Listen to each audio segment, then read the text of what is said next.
Ito na yung ating Jasmine 417, 25 kilos per hectare lang po ang pagkakasabog natin ito. Pure organic fertilization method dito sa Lapu-Lapu, Nara, Palawan. Update ko po kayo. Ganda rito! Pare Cobra! Pare Cobra! Yan, si Pare Cobra. Sa lahat ng Cobra, yan ang hindi nanunuklaw. Hello mga great, magandang araw po sa inyo lahat. Nandito po tayo sa Lapu-Lapu, Nara, Palawan. Dito po sa ating demo trial ng Jasmine 417 at saka ng Mayumi.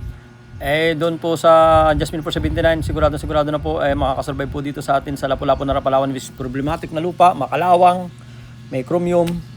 40 kabas lang po ang inaani ng tao rito. So ito po ay demo trial natin para naghahanap po tayo ng tamang protocol para doon sa soil rejuvenation, soil rehabilitation, and soil conservation para makatulong po dito sa mga farmers din po dito.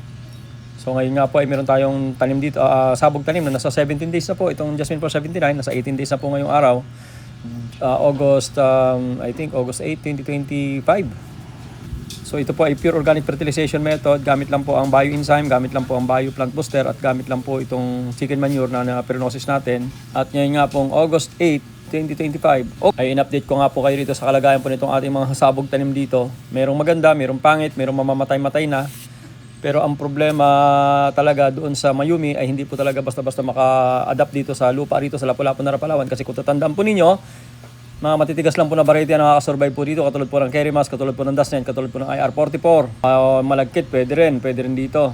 Bakit pa tayo nagde-demo ng ganito? Siyempre po, para once and for all, magkaroon tayo ng tamang protocol kung paano pa ma-rejuvenate yung lupa rito. Kasi marami po nagsasabi na wala nang kapag-asa po talaga yung lupa rito. Kasi nga po kapag binungkal mo yung ilalim ay talagang parang dugo, sa kulay pula na talaga. So yung iron oxide po rito ng pakataas po.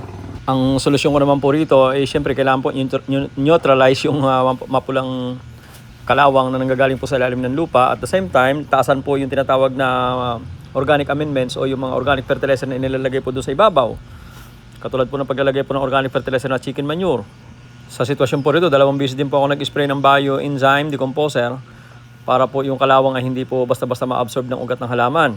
And true enough, yung pong ating demo trial na pure organic fertilization method, nakita naman natin talaga magsusurvive po dito. Kinakailangan lang po talaga ng turo o talagang dapat po talaga nasusupervise sa maigi.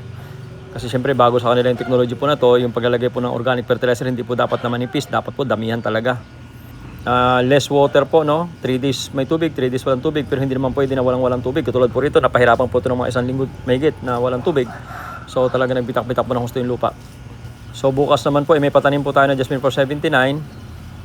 Yun naman po ay ganun din, pure organic fertilization method. Naglagay na po tayo ng bioenzyme, 2 takip ng bioenzyme per 16 liters of water. Then after that, nagsabog na po tayo before po ng pagtatanim bukas. Kanina po ay nagsabog na po tayo ng organic fertilizer na niluto natin, na process.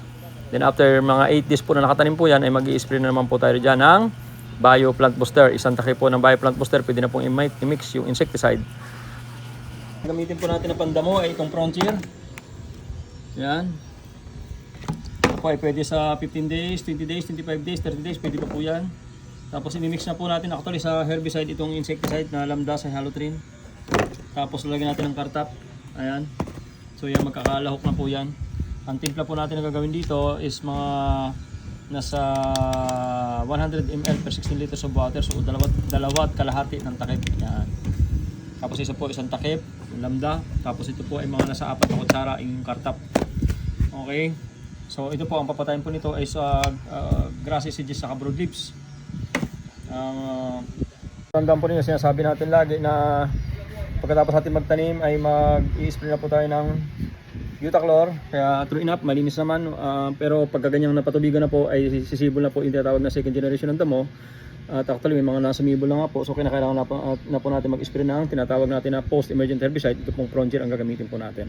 Right, so yun po yung ating update sa inyo ngayon dito August 8, 2025. At ako po ay pabalik na naman po ng Batangas. Ina-update ko lang po kayo dito sa ating demo trial dito sa Lapu-Lapu, Nara, Palawan. Hindi po importante rito na kumita. Ang importante rin po ito ay makapagbuo ako talaga ng tamang protocol na kung magiging successful ay masusundan po ng mga farmers din po dito para sa pag soil conservation, soil rehabilitation at soil rejuvenation ng lupa po rito sa kontaminadong lupa po ito sa Lapu-Lapu, Nara, Palawan. Ang tawag namin is problematic na lupa.